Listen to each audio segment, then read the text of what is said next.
کہ جس سے محبت ہوتی ہے انسان اس کا تذکرہ ہی کرتا ہے. آپ نے دیکھا ہوگا ماں کو بیٹے سے محبت ہوتی ہے، وہ آدھا آدھا گھنٹہ ایک ایک گھنٹہ بیٹے کی باتیں ہی سناتی رہتی ہے. میرے بیٹے نے یہ کیا تو میرے بیٹے نے یہ کیا. من احب شیئا اکثر ذکرہ، جو محبت کرتا ہے وہ اس کا اکثر تذکرہ بھی کرتا ہے.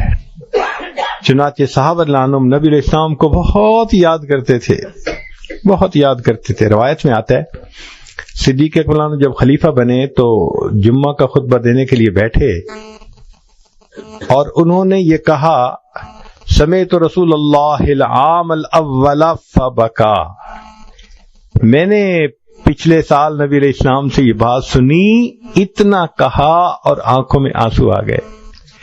پھر آنسو پوچھے اور پھر کہا سمعت، پھر آنکھوں میں آنسو آ گئے، پھر آنسو پوچھے، تیسری مرتبہ پھر رونے لگ گئے. محبوب صلی اللہ علیہ وسلم کا تذکرہ کرتے تھے، ان کے دل گدگدا جاتے تھے، ان کی آنکھوں میں آنسو آ جاتے تھے. وہ اپنے آنسوؤں کو کنٹرول نہیں کر پاتے تھے. محبوب صلی اللہ علیہ وسلم کی یاد ان کو رلا دیتی تھی. چنانچہ عبداللہ ابن ملانو کا پاؤں سو گیا، بیٹھے بیٹھے کئی مرتبہ پاؤں سن ہو جاتا ہے نا. تو کسی نے کہا کہ بھائی جس سے زیادہ محبت ہے اسے یاد کرو. تو کہنے لگے اذکر احب الناس الیک یذل عنک فصاح یا محمد، کہنے لگے یا اے محمد صلی اللہ علیہ وسلم. ایسے لگتا ہے کہ ان کے دل نبی علیہ السلام کی محبت میں رچ بس چکے تھے، ایسی محبت ان کو ہو گئی تھی. اس لیے صحابہ لانم جیسے ایک دوسرے کے گھر جاتے تھے تو ہمارے ہاں تو یہ ہے نا، کوئی آتا ہے تو اس کو سویٹ ڈش کھلاؤ، آئس کریم کھلاؤ. صحابہ کے نزدیک سویٹ ڈش پتہ کیا ہوتی تھی کہ جب کوئی مہمان آتا تھا تو اس کو بٹھاتے تھے اور کہتے تھے آؤ میں تمہیں نبی علیہ السلام کی باتیں سناتا ہوں. محبوب صلی اللہ علیہ وسلم کی باتیں سنانا ان کے نزدیک سویٹ ڈش سے بھی زیادہ لذیذ چیز ہوا کرتی تھی. گھنٹوں بیٹھ کے محبوب صلی اللہ علیہ وسلم کے تذکرے کرتے تھے. چنانچہ بلال رضی اللہ تعالیٰ عنہ کا واقعہ ہے، اس کو حضرت شیخ الحدیث رحمۃ اللہ علیہ نے بھی لکھا کہ جب نبی علیہ الصلوۃ والسلام نے پردہ فرمایا تو بلال عنہ نے اذان دینی بند کر دی. کہنے لگے کہ پہلے میں اذان دیتا تھا تو نبی علیہ الصلوۃ والسلام کا دیدار بھی کرتا تھا، اب میں اگر اذان دوں گا اور دیدار نہ کر سکوں گا تو یہ چیز مجھ سے برداشت نہیں ہو سکے گی. چنانچہ ہجرت کر کے شام چلے گئے. بلاد شام کی طرف ہجرت کرنے کے مستقل فضائل ہیں، حدیث پاک سے ثابت ہے. پھر اس کے بعد انہوں نے اپنی بقیہ زندگی میں صرف 2 مرتبہ اذان دی ہے. وہ کیسے کہ جب بیت المقدس فتح ہوا تو اس وقت بھی بلال لانو وہیں تھے. تو عمر لانو نے فرمایا بلال، نبی علیہ السلام کے زمانے میں تم ہمیں اللہ اکبر اذان کی آواز سناتے تھے، آج اللہ نے بیت المقدس کو فتح کروا دیا تو میرا جی چاہتا ہے قبلہ اول میں بھی میں تمہاری اذان سنوں. اب امیر المومنین کا حکم ایسا تھا کہ انکار کی گنجائش نہ تھی، تو بلال لانو نے اذان دی. پھر اس کے بعد دوسرا موقع حضرت شیخ الحدیث رحمۃ اللہ علیہ نے اس کو لکھا کہ بلال لانو رات کو سوئے ہوئے ہیں، نبی علیہ الصلوۃ والسلام کی دیدار نصیب ہوا. تو نبی علیہ السلام نے فرمایا بلال کتنی سرد مہری ہے کہ اتنا عرصہ گزر گیا تم ہمارے پاس آتے ہی نہیں. جہاں محبت ہوتی ہے وہاں محبت کے شکوے بھی ہوتے ہیں کہ بلال کتنی سرد مہری ہے، اتنا عرصہ ہو گیا تم ہمارے پاس نہیں آئے. آنکھ کھل گئی. بیوی کو کہا کہ ابھی تیاری کرو، میں نے ابھی رات میں ہی سفر کرنا ہے، صبح ہونے کا انتظار نہیں کرنا. بیوی نے گٹھڑی باندھ دی، وہ سوار ہو کے چل پڑے. مدینہ طیبہ پہنچے. مدینہ طیبہ پہنچ کے مسجد نبی میں حاضر ہوئے. نبی علیہ الصلوۃ والسلام کی خدمت میں انہوں نے سلام پیش کیا تو اتنے میں نماز کا وقت ہو گیا. اب جو صحابہ مسجد میں موجود تھے انہوں نے بلال لانو سے ریکویسٹ کی کہ آپ اذان دے دیجئے، ذرا ہمیں وہ وقت یاد آ جائے گا۔ فرمان لگے نہیں، میں اذان نہیں دے سکتا۔ اتنے میں 2 شہزادے آگے، سیدنا حسن لانو اور سیدنا حسین رضی اللہ تعالیٰ عنہ۔ اب حسنین کریمین نے بھی کہا کہ ہمیں نانا جان کے زمانے کی آواز سنا دیجئے۔ اب 2 شہزادوں کی فرمائش ایسی بات تھی کہ انکار کی گنجائش نہ تھی، تو بلال لانو نے اذان دینی شروع کر دی۔ جب انہوں نے کہا نا اللہ اکبر، اور صحابہ کے کانوں میں وہ آواز پڑی جو آواز وہ محبوب صلی اللہ علیہ وسلم کے زمانے میں سنا کرتے تھے، تو نبی علیہ السلام کی یاد نے جوش مارا۔ مرد مسجد میں رونے لگ گئے، آنکھوں میں آنسو ہیں، اور جو قریب کے گھروں میں عورتوں نے آواز سنی تو انہوں نے اپنی چادریں اپنے سروں پہ لیں، پردے کیے، اور اپنے بچوں کو لے کے وہ بھی مسجد نبی کے دروازے پہ آ گئیں کہ یہ آواز کہاں سے آ رہی ہے۔ اب عجیب منظر ہے، مسجد کے اندر مرد رو رہے ہیں اس آواز کو سن کے جو محبوب کے زمانے میں سنا کرتے تھے، اور مسجد کے باہر عورتیں رو رہی ہیں۔ اذان تو ختم ہو گئی، مگر معاملہ اور زیادہ نازک اس وقت بنا جب ایک 3-4 سال کا بچہ اپنی امی سے کہنے لگا، امی اتنے عرصے کے بعد بلال لانو تو واپس آ گئے، بتاؤ نبی علیہ السلام کب واپس آئیں گے؟ بتاؤ کہ نبی علیہ السلام کب واپس آئیں گے؟ تو صحابہ لانو نبی علیہ السلام کو کثرت سے یاد کرتے تھے، اور یہ محبت کی علامت تھی۔ 8ویں علامت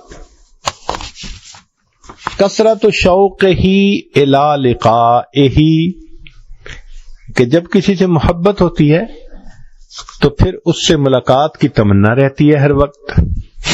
تو آخرت میں ملاقات کی تمنا ہونا یہ ہر بندے کے، ہر مومن کے دل کی ایک تمنا ہوتی ہے۔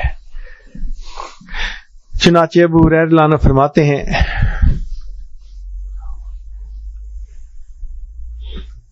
سبحان اللہ، نبی علیہ الصلوۃ والسلام کے ایک غلام تھے ثوبان رضی اللہ تعالیٰ عنہ۔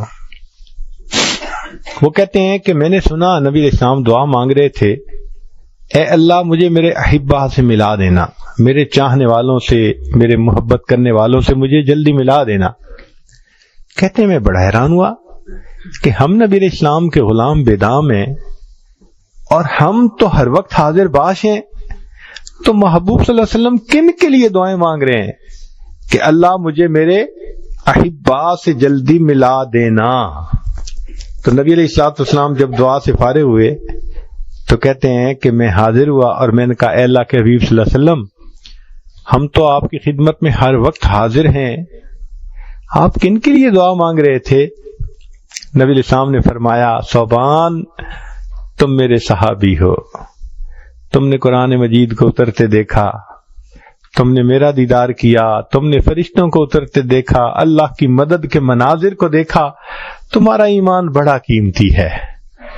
مگر ثوبان، میں یہ دعا ان لوگوں کے لیے مانگ رہا تھا، قرب قیامت کا زمانہ ہوگا اور وہ اس وقت آئیں گے، میرے بعد آئیں گے، اور ان کو علماء سے میرے تذکرے سننے کا موقع ملے گا، اور صرف میری باتیں سن سن کے ان کو مجھ سے اتنی محبت ہوگی کہ اگر ان کو اختیار دیا جاتا کہ اپنی اولادوں کو بیچ کے میرا دیدار کریں، ثوبان وہ اولادوں کو بیچ دیتے، میرا دیدار کا سودا کر لیتے۔ میں ان احبا کے لیے دعا کرتا ہوں، اللہ مجھے ان سے جلدی ملا دے۔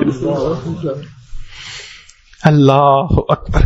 چنانچہ ابو ہریرہ کی روایت ہے، فرماتے ہیں، من اشد امتی لی حب الناس، کہ میری امت میں سب سے زیادہ مجھ سے محبت کرنے والے لوگ وہ ہیں، یکونون بعدی، جو میرے بعد ہوں گے، یود احدہم، ان میں سے ہر ایک تمنا کرے گا، لو رآنی بأہلہ ومالہ، اگر سب اہل خانہ کو اور مال کو قربان کر کے بھی محبوب کا دیدار کر سکتے تو وہ کر گزرتے۔ ایسی محبت ہوگی۔ چنانچہ نبی علیہ الصلوۃ والسلام کے ساتھ ملاقات کی تمنا کا ہونا، شوق کا ہونا، یہ مومن کی ایک پہچان ہے، محبت کی دلیل ہے۔ عبدہ رضی اللہ عنہ فرماتی ہیں کہ میرے والد خالد بن میدان رات کو جب بستر پر لیٹتے تو نبی علیہ الصلوۃ والسلام اور صحابہ کو یاد کر کے کہتے، ہم اصلی و فصلی و الیہم یحن قلبی طال شوقی الیہم فعجل رب قبضی الیک۔ وہ میرے اصل ہیں اور میرے فصل ہیں، ان کی ملاقات کے لیے میرا دل تڑپتا ہے، اللہ میری روح کو قبض کر لیجئے، مجھے جلدی ان کے ساتھ ملا دیجئے۔ صحابہ عنہ کو نبی علیہ السلام سے کیسی محبت تھی اور ملاقات کا شوق کتنا تھا۔ عمر عنہ کا وقت ہے، زمانہ خلافت ہے، اور عمر عنہ رات کو مدینہ طیبہ کی گلیوں میں چکر لگا رہے ہیں کہ دیکھوں میں کون کس حال میں ہے۔ ایک مکان کے قریب سے گزرنے لگے تو کچھ آواز آئی، سننے لگے کیا معاملہ ہے۔ ایک بوڑھی عورت شعر پڑھ رہی تھی جو اس نے نبی علیہ الصلوۃ والسلام کی محبت میں لکھے تھے، علی محمد صلاۃ الابرار صلی علیہ الطیبون الاخیار یا لیت شعری والمنایا اتوار هل تجمعنی وحبیب الدار۔ اب اس نے جب شعر پڑھا، عمر عنہ نے سنا تو اپنے آپ پہ قابو نہ رکھ سکے، دروازہ کھٹکھٹایا۔ بڑھیا نے اندر سے پوچھا، من انت، کون ہے؟ رات ہے، اندھیرا ہے، تنہائی ہے، میرا دروازہ کون کھٹکھٹا رہا ہے؟ تو جواب میں کہا کہ امیر المومنین عمر ابن الخطاب۔ اس نے فوراً دروازہ کھول دیا، اہلا وسہلا، امیر المومنین اندر تشریف لائیے۔ تو عمر عنہ نے اندر قدم رکھا، زمین پر بیٹھ گئے۔ اس نے کہا امیر المومنین چارپائی پر بیٹھیے۔ تو فرمانے لگے میں چارپائی پر نہیں بیٹھوں گا جب تک تم میری ایک تمنا کو پورا نہیں کرو گی۔ وہ کہنے لگی امیر المومنین میں بوڑھی عورت کیا تمنا آپ کی پوری کر سکتی ہوں؟ تو عمر عنہ نے فرمایا کہ ابھی آپ نے جو نبی علیہ السلام کی محبت میں لکھے ہوئے اپنے اشعار پڑھے ہیں نا، تو اس میں آپ نے یہ کہا کہ اللہ مجھے اور میرے حبیب صلی اللہ علیہ وسلم کو جنت میں اکٹھا کر دینا۔ تم اپنے شعر میں تھوڑی سی ترمیم کر کے عمر کا نام بھی اس میں شامل کر لو کہ ترجمہ یہ بن جائے، اللہ مجھے اور عمر ابن الخطاب کو جنت میں اپنے محبوب کے ساتھ اکٹھا کر دینا۔ کیا محبت ہوگی ان کو نبی علیہ الصلوۃ والسلام کے ساتھ۔ تو محبت کی یہ علامت کہ انسان پھر ان کے ساتھ ان کا دیدار کرنے کے لیے تڑپتا ہے۔ پھر ایک علامت یہ بھی ہے کہ نبی علیہ الصلوۃ والسلام کے دل کے اندر جو امت کا غم تھا، اس غم کو بانٹنا، اس غم کو اپنانا، اس کو کہتے ہیں الشفقۃ علی امتہ والسعی فی مصالحہم کما کان رسول اللہ صلی اللہ علیہ وسلم بالمؤمنین رؤوف الرحیم، کہ جس طرح نبی علیہ الصلوۃ والسلام امت کے اوپر رؤوف الرحیم تھے تو بندے کو بھی امت کا غم ہو۔ حدیث پاک میں ہے جس کے دل میں امت کا غم نہیں وہ میری امت میں سے نہیں۔ تو نبی علیہ الصلوۃ والسلام کو امت کا غم تھا۔ سبحان اللہ سبحان اللہ۔ ایک حدیث مبارکہ ذرا سن لیجئے، کیا عجیب بات فرمائی ہے نبی علیہ السلام نے۔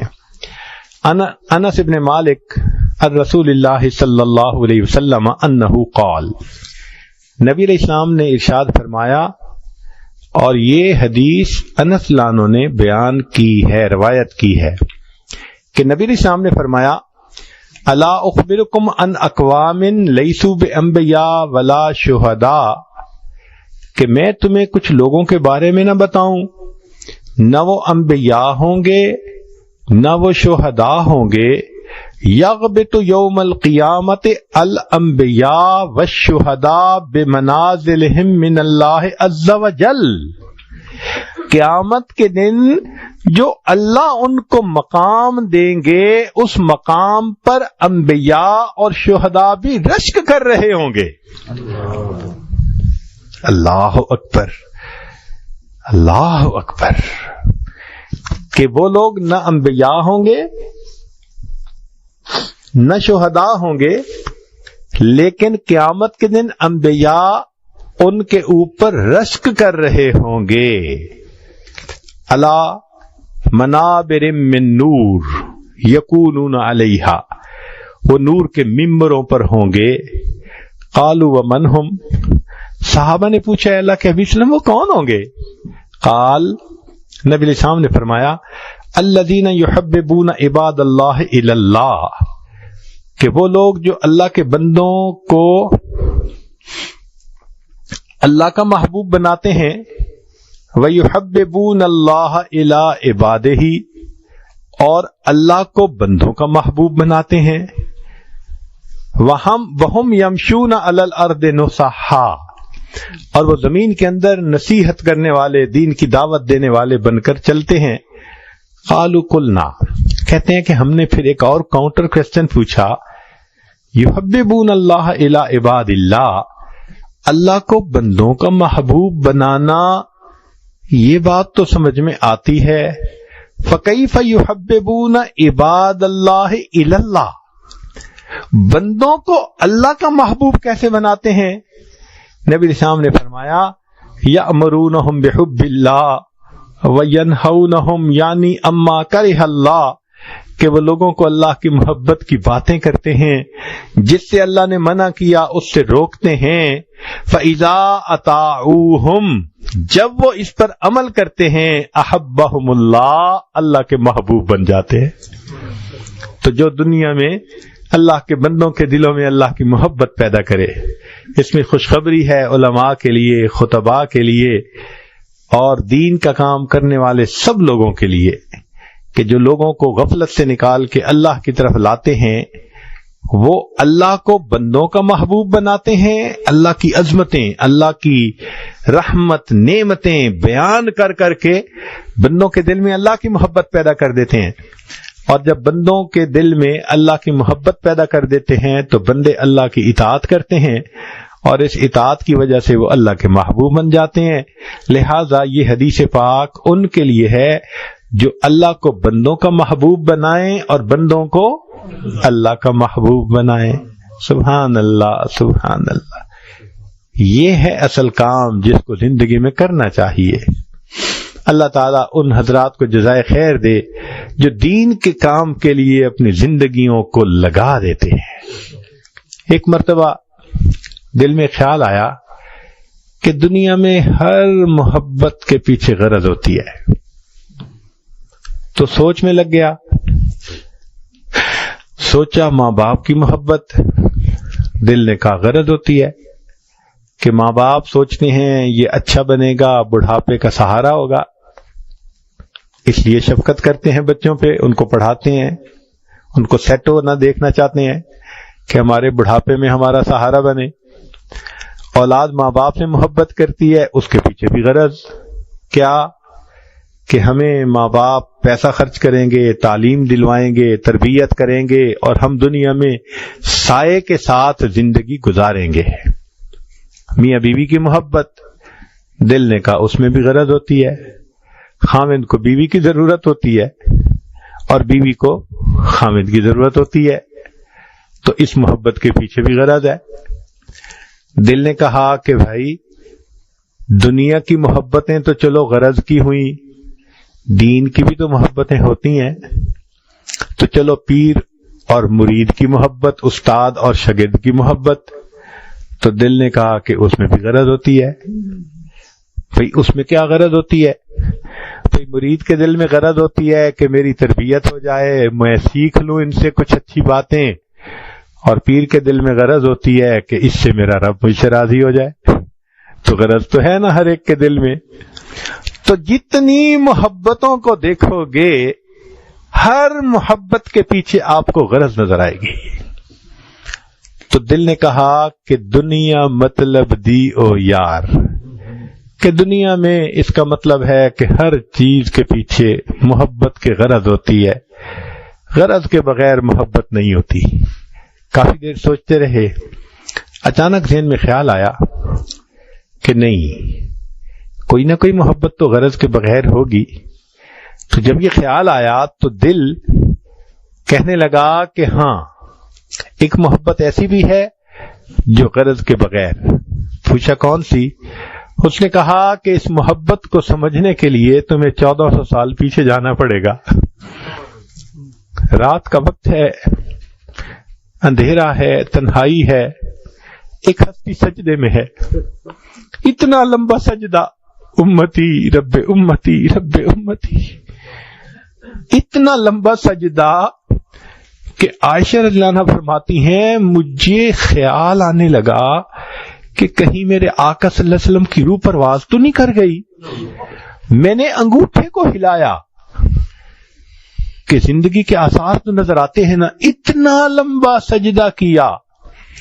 تو دل نے کہا کہ یہ جو سجدہ کرنے والی ہستی اللہ کے سامنے اتنا لمبا رو رہی ہے، فریاد کر رہی ہے، ان کو تو امت سے کوئی غرض نہیں۔ کیوں کہ ان کو قرآن میں اللہ نے خوشخبریاں دو دے دی تھیں، لِيَغْفِرَ لَكَ اللَّهُ مَا تَقَدَّمَ مِن ذَنبِكَ وَمَا تَأَخَّرَ، اے میرے محبوب صلی اللہ علیہ وسلم آپ کے اگلے اور پچھلے گناہوں کو معاف کر دیا۔ اور دوسری خوشخبری دی تھی فَلَسَوْفَ يُعْطِيكَ رَبُّكَ فَتَرْضَىٰ، تیرا رب تجھے اتنا نوازے گا کہ تو بس کرے گا۔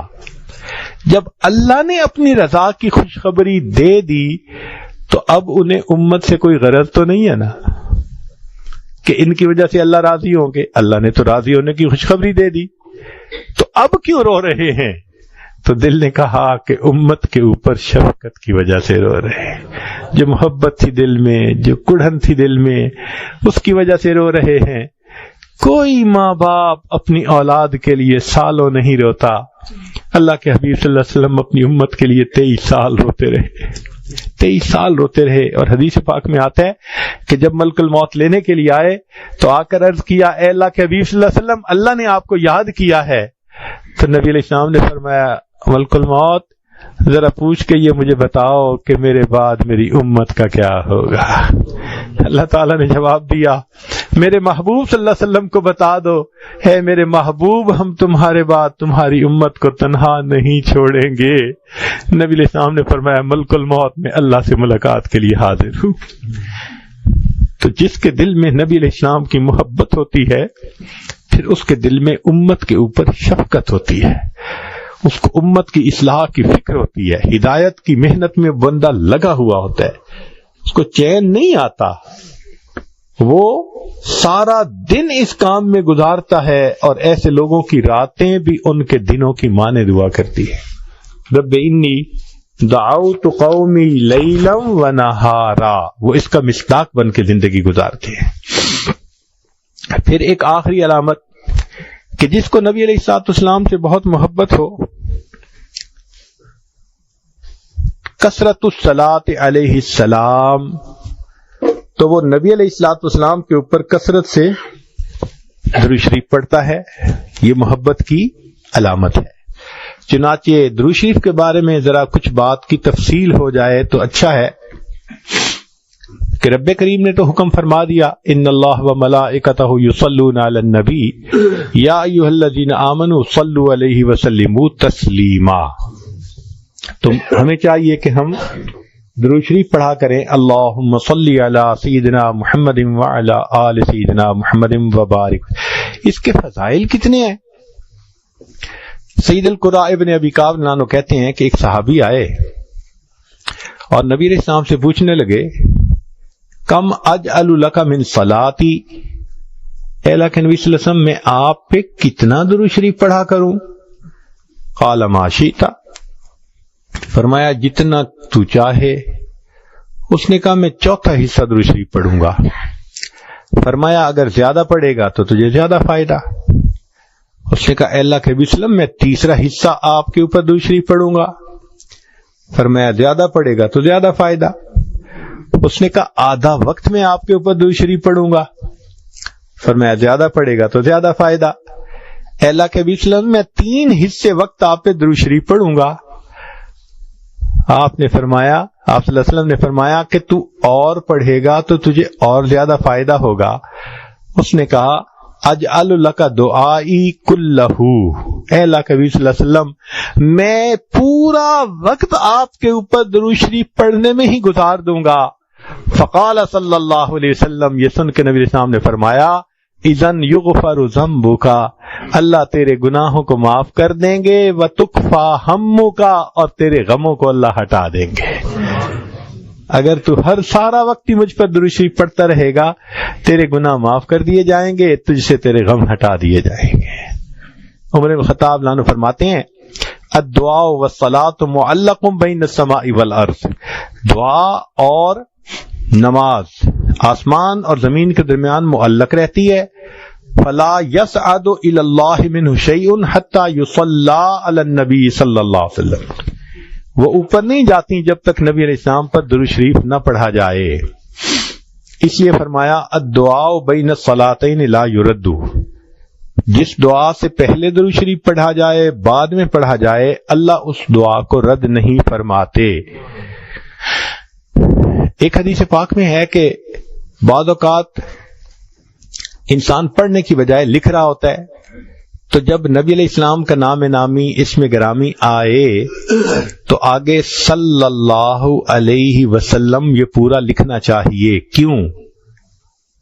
حدیث پاک سن لیجئے، من صلی علیہ فی کتاب، نبی السلام فرماتے ہیں جس نے کتاب میں میرے نام کے ساتھ درود شریف لکھا، یعنی کتاب میں مجھ پر درود شریف پڑھا، لم تزل الملائکۃ تستغفر له ما دام اسمی فی ذلک الکتاب، جب تک اس کاغذ پر میرا نام لکھا رہے گا فرشتے اس بندے کے لیے استغفار کرتے رہیں گے.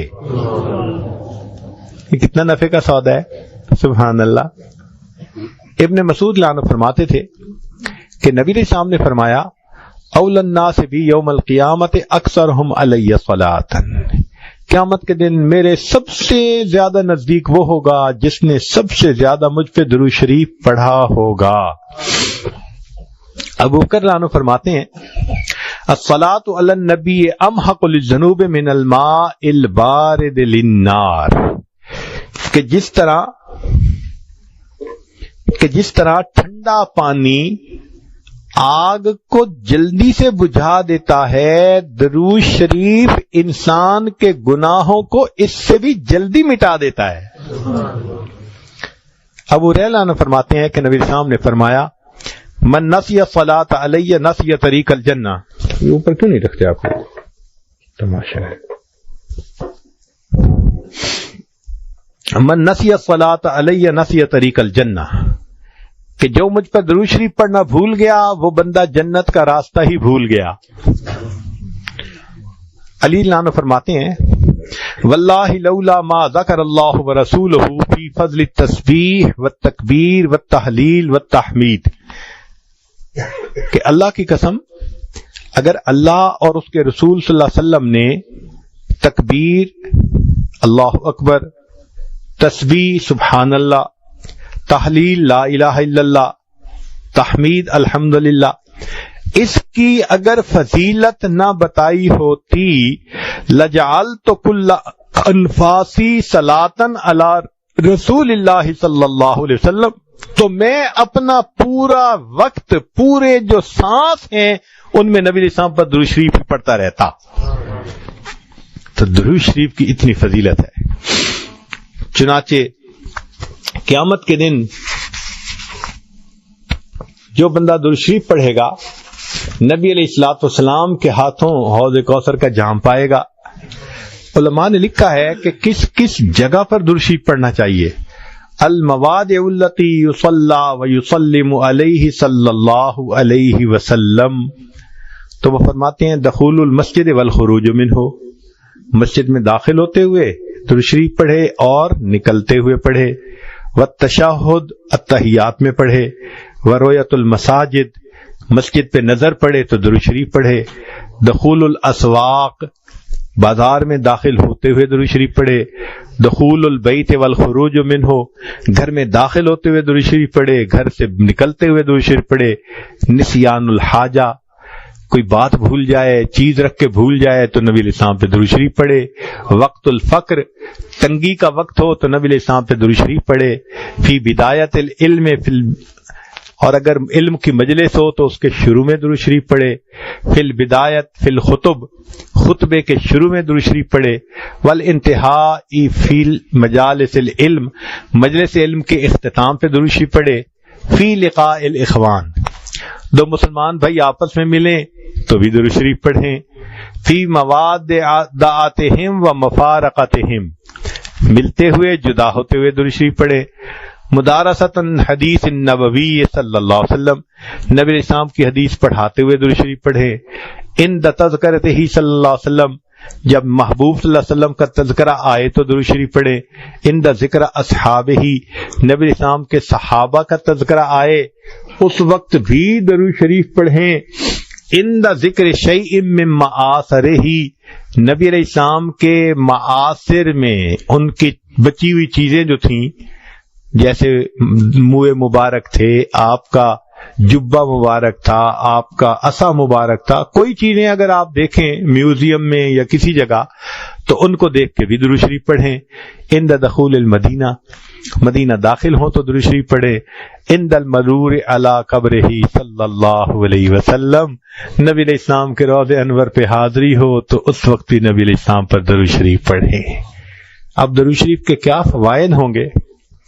علماء نے لکھا ہے انہا سبب لہدایت المصلی وحیات قلبہ، کہ درود شریف پڑھنے والے کو اللہ تعالیٰ ہدایت دیتے ہیں، اس کے دل کو زندہ کر دیتے ہیں۔ انہا سبب لزیادت محبت رسول اللہ، کہ اس درود شریف کے پڑھنے سے نبی علیہ السلام کی محبت میں اضافہ ہوتا ہے۔ انہا سبب لزیادت محبت العبد لرسول اللہ، کہ جو درود شریف زیادہ پڑھتا ہے نبی علیہ السلام کو اس بندے سے محبت زیادہ ہو جاتی ہے۔ انہا سبب قرب العبد من ربہ یوم القیامہ، کہ اس قیامت کے دن اس بندے کو اپنے رب کا قرب ملے گا جو زیادہ درود شریف پڑھتا ہوگا۔ انہا سبب قرب العبد من رسولہ صلی اللہ علیہ وسلم، نبی علیہ السلام کا قرب ملے گا آخرت میں۔ انہا اداء لشیء من حقہ، نبی علیہ السلام کے حقوق ادا کرنے میں سے یہ بھی ہے کہ انسان درود شریف پڑھے، گویا یہ حق ادا کرنے والا شمار ہوگا۔ انہا سبب مغفرت الذنوب، یہ درود شریف مغفرت ذنوب کا ذریعہ بنتا ہے۔ انہا سبب کفایت اللہ عبدہ ما اہمہ، جو درود شریف کثرت سے پڑھتا ہے اللہ اس کے غموں کو ہٹا دیتا ہے، اس کے لیے کافی ہو جاتا ہے۔ انہا سبب اجابت الدعاء، اس سے انسان کی دعائیں قبول ہو جاتی ہیں۔ انہا سبب نیل شفاعتہ صلی اللہ علیہ وسلم، جو درود شریف کثرت سے پڑھتا ہے اس کو نبی علیہ السلام کی شفاعت نصیب ہوگی۔ انہا سبب زکوٰۃ و طہارۃ للمصلی، درود شریف پڑھنے والے کا دل ستھرا ہوتا ہے، پاک ہوتا ہے، درود شریف کے پڑھنے سے صاف ہو جاتا ہے۔ انہا تطیب للمجالس، یہ مجالس کی پاکیزگی کا ذریعہ ہے جن میں درود شریف پڑھا جائے۔ انہا تنفی عند العبد صفت البخل، نبی علیہ السلام نے فرمایا جو درود شریف پڑھنے والا ہو وہ کنجوس نہیں ہوتا، وہ بخیل نہیں ہوتا۔ انہا سبب فی اللہ تکون المجالس حسرتا و ندامتا علی اصحابہا یوم القیامہ، تو درود شریف کا کثرت سے پڑھنا تو یہ مجلس والوں کے لیے قیامت کے دن حسرت کا باعث نہیں بنے گی۔ انہا سبب لرد النبی صلی اللہ علیہ وسلم الصلاۃ والسلام علی من یصلی و یسلم علیہ، جو نبی علیہ السلام پر درود بھیجتا ہے اس بندے پر اللہ تعالیٰ 10 رحمتیں نازل فرماتے ہیں۔ تو اس نے نبی علیہ السلام پر درود شریف پڑھا اور اس کے بدلے اللہ نے اس پر رحمتیں فرمائی۔ انہا سبب لنشر الثناء الحسن عن العبد فی الملأ الاعلی، تو پھر جو درود شریف زیادہ پڑھتا ہے تو اللہ تعالیٰ فرشتوں کی جماعت میں اس بندے کی تعریف فرماتے ہیں۔ انہا سبب للبرکت فی ذات المصلی و عملہ و عمرہ و مصالحہ، کہ جو بندہ درود شریف پڑھتا ہے اللہ اس کی عمر میں، اس کے رزق میں، اس کے مسالے اور کاموں میں برکت عطا فرما دیتے ہیں۔ پھر انہا سبب لتثبیت قدم العبد علی الصراط والزواد علیہ، درود شریف کا کثرت سے پڑھنا پل صراط کے اوپر سے آسانی سے گزرنے کا ذریعہ بن جاتا ہے۔ اور پھر ایک آخری last but not the least, انہا سبب لثقل کفۃ المیزان، کہ درود شریف قیامت کے دن میزان کے پلڑے کے بھاری ہونے کا سبب بن جائے گا۔ اللہ اکبر کبیرہ۔ اس بارے میں ایک حدیث مبارکہ سن لیجئے تاکہ بعض کو ہم مکمل کر دیں۔ سبحان اللہ۔ اس حدیث مبارکہ کو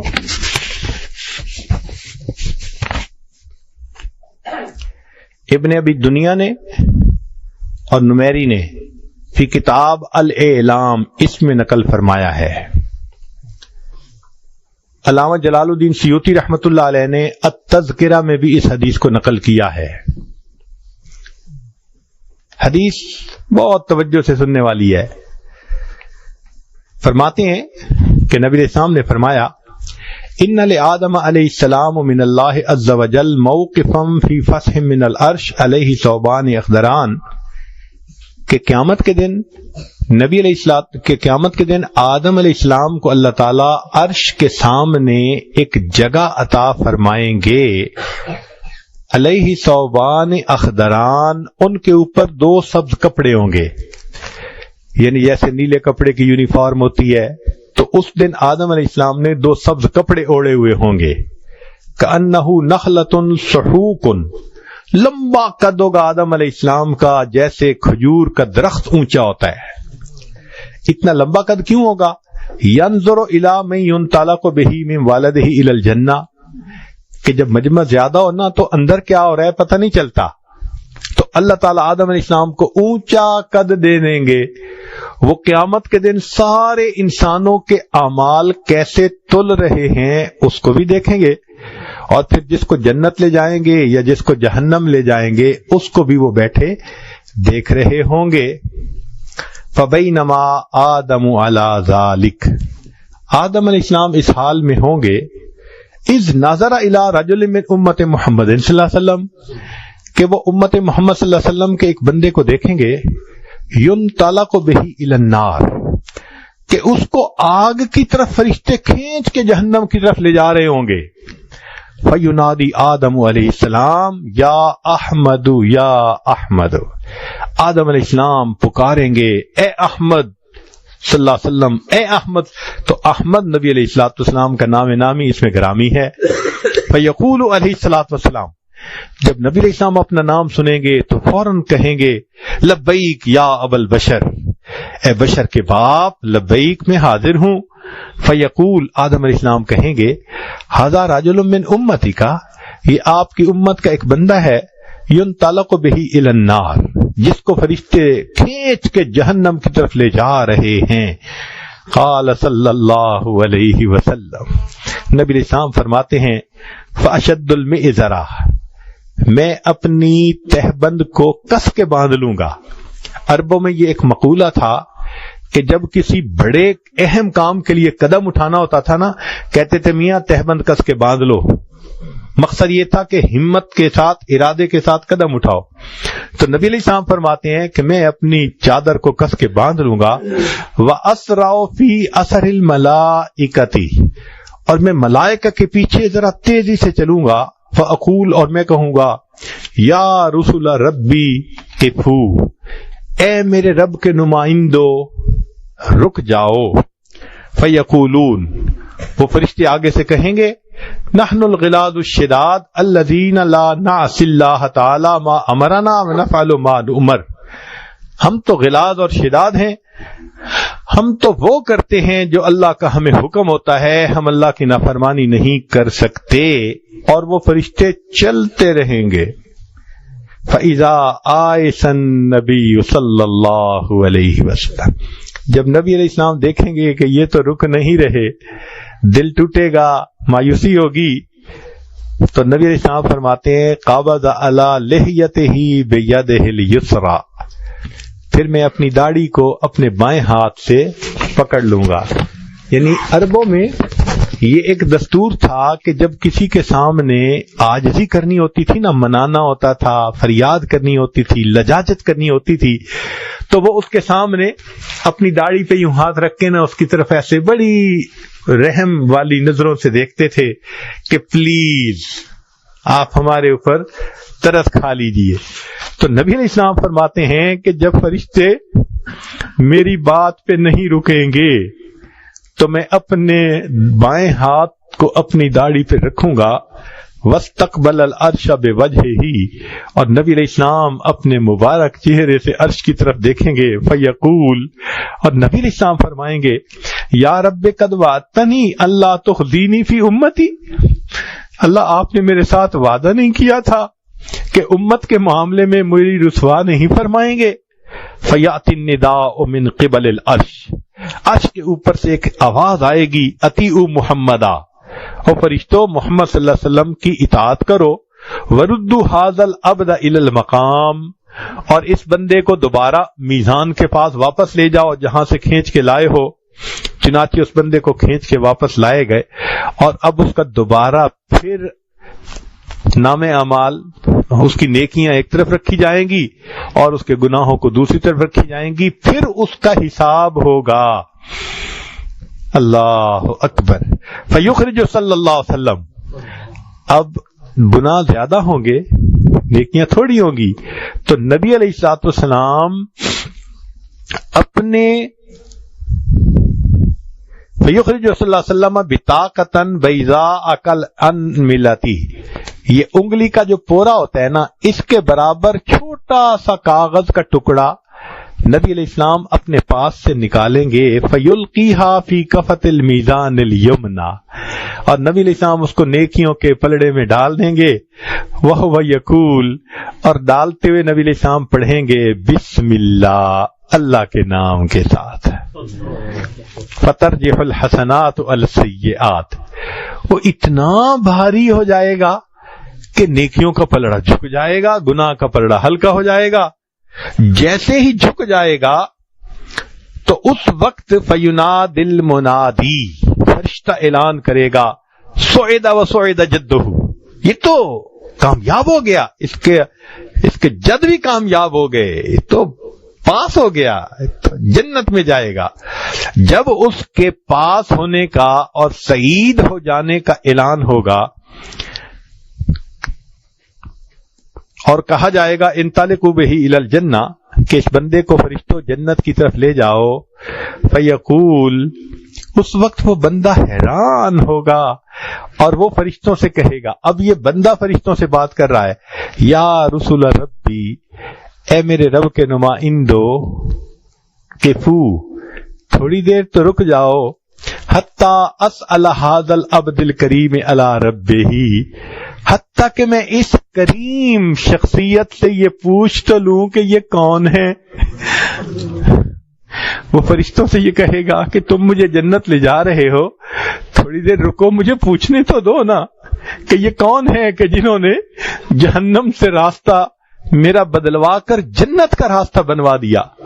چنانچہ وہ فرشتے تھوڑی دیر رکیں گے تو وہ نبی علیہ الصلوۃ والسلام سے کہے گا، یا بے ابی انت و امی، آپ کے اوپر میرے ماں باپ قربان، ما احسن وجہ کا، آپ کا چہرہ کتنا خوبصورت ہے. اللہ اکبر کبیرہ. وہ بندہ کہے گا کہ آپ کے اوپر میرے ماں باپ قربان، آپ کا چہرہ کتنا خوبصورت ہے، وَأَحْسَنَ خَلْقُكَ مَنْ أَنْتَ، اور آپ کے اخلاق کتنے اچھے ہیں، آپ کون ہیں. اس وقت فقد عقلتنی اسرتی، آپ نے میری لغزشوں کو کم کروا دیا، ورحمت عبرتی، اور میرے غموں کو مٹا دیا.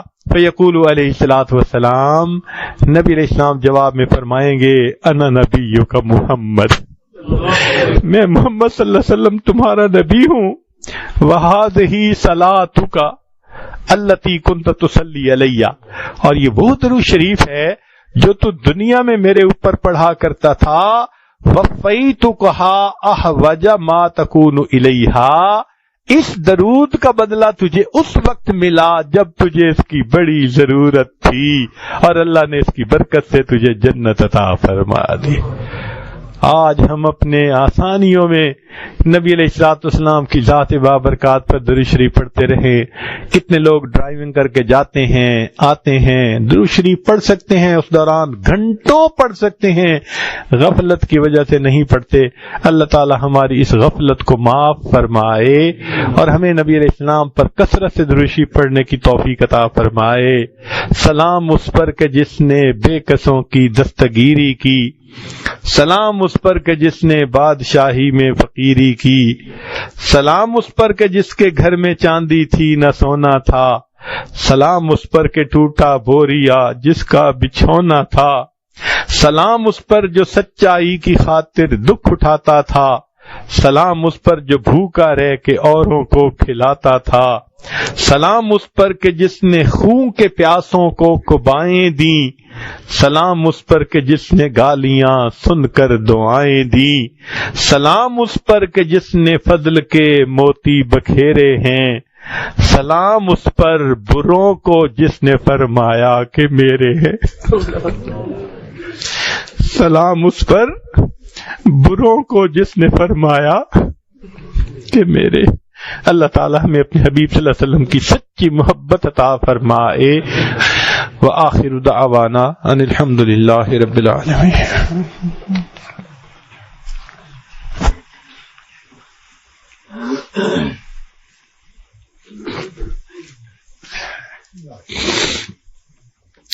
امام صاحب فرما رہے تھے کہ بہت سارے دوست یا بہت ساری مستورات بیعت کی نیت سے آئے ہوئے ہیں، تو دل میں یہ نیت کر لیجئے کہ ہم اس وقت اپنی زندگی کے پچھلے سب گناہوں سے سچی پکی توبہ کر رہے ہیں اور آئینہ نیکوکاری کی زندگی گزارنے کا دل میں ارادہ کر رہے ہیں۔ الحمدللہ وکفا وسلام علی عبادہ الذین اصطفی، اما بعد۔ یہ کلمات سچے دل کے ساتھ پیچھے پیچھے پڑھتے جائیے، خواتین تک آواز جا رہی ہے تو وہ بھی پڑھیں، مرد بھی پڑھیں۔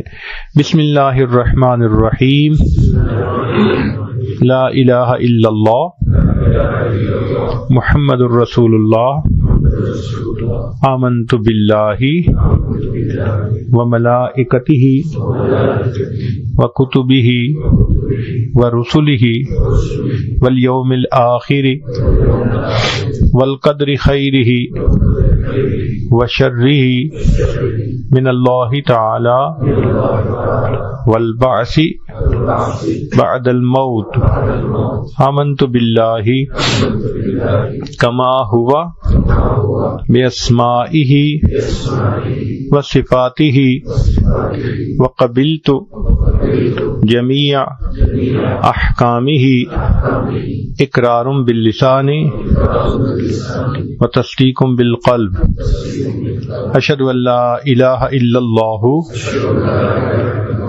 واشہد ان محمدا عبدہ ورسولہ، استغفر اللہ ربی من کل ذنب واتوب الیہ برحمتک یا ارحم الراحمین۔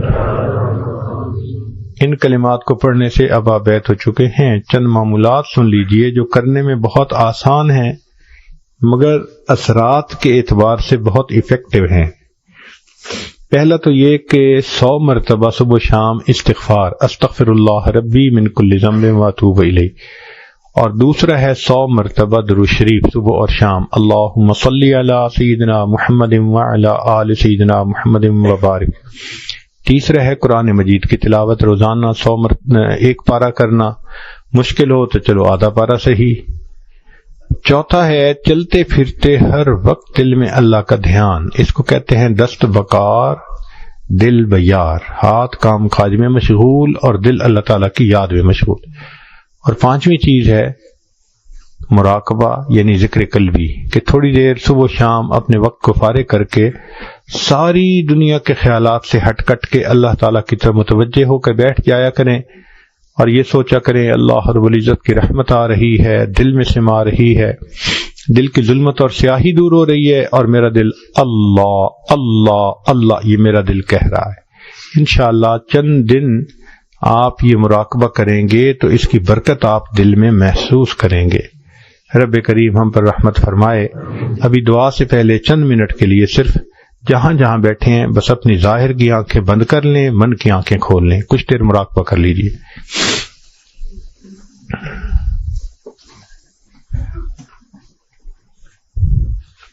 انسان جب اپنے اندر جھانکتا ہے اسے اپنی اصل تصویر نظر آتی ہے۔ اپنے من کے دریچے کو کھولیے، اپنی اصل تصویر کو دیکھیے۔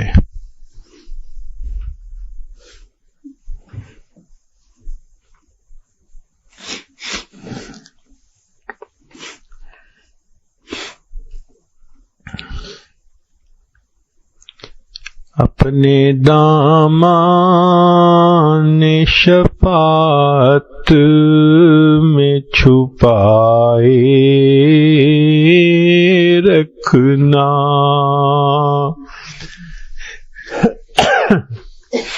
اپنے دامان شفاعت میں چھپائے رکھنا، میرے سرکار میری بات بنائے رکھنا، میں نے مانا کہ گناہگار ہوں پر آپ کا ہوں، میں نے مانا کہ گناہگار ہوں پر آپ کا ہوں، اس گناہگار سے سرکار نبھائے رکھنا، ذرہ خاک کو خورشید بنانے والے، ذرہ خاک کو خورشید بنانے والے، خاک ہوں میں مجھے قدموں سے لگائے رکھنا،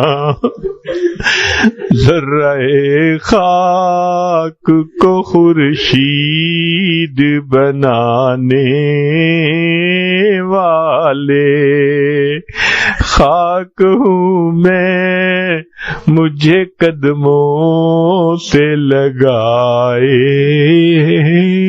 رکھنا، اپنے دامان شفاعت میں چھپائے رکھنا، میرے سرکار میری بات بنائے رکھنا۔ اللہ